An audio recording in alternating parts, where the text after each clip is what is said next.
Dari wanita usia 30 tahun, single parent.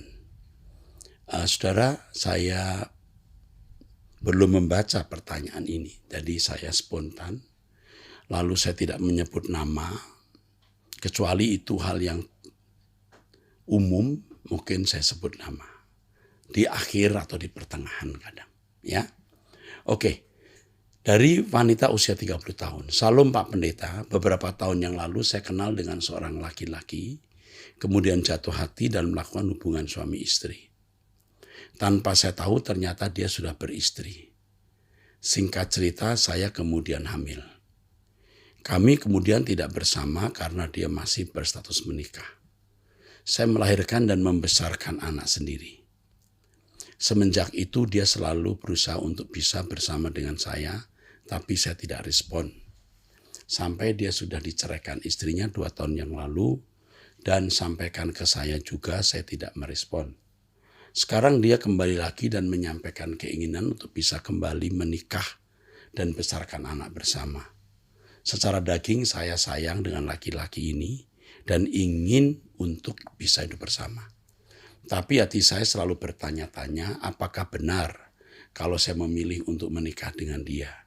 Karena saya terus teringat dengan ayat Alkitab Lukas 16 ayat 18. Mengingat juga status kami dulu adalah berhubungan selingkuh sekalipun saya tidak tahu dia sudah beristri.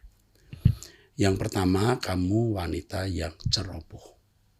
Waktu kamu mau berhubungan dengan dia, sebenarnya di dalam nuranimu ada pertanyaan. Tapi kamu tidak perhatikan suara itu. Sebenarnya waktu itu nuranimu sudah berkata, jangan-jangan pria ini ada suara. Tapi kamu tidak perhatikan. Karena kamu tenggelam dalam asmara. Jadi kalau kamu tidak tahu bahwa dia sudah punya istri, benar. Tetapi sebenarnya Tuhan sudah mengingatkan kamu waktu itu. Kamu ceroboh. Dan pria ini sebenarnya menipu kamu. Jadi kalau menurut saya jangan menikah dengan pria ini.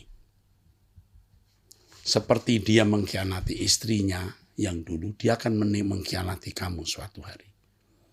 Umurmu 30 tahun dan menurut saya kamu bebas menikah dengan siapa saja. Waktu itu kamu hidup dalam dosa, kamu tidak ada dalam perkawinan. Jadi kamu bisa menikah dengan siapa saja menurut kehendak Tuhan. Jadi tanya Tuhan dulu, kalau dengan pria ini sebaiknya kamu tidak. Ini pria tidak tanggung jawab. Ya, kau bisa menikah, tapi tidak dengan pria ini sebaiknya.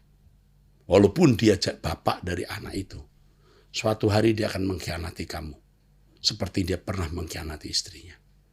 Ya, tetapi di atas semuanya kamu tanya Tuhan, apakah kamu menikah lagi, dengan siapa kamu menikah. Tapi yang jelas kamu tidak terikat pernikahan.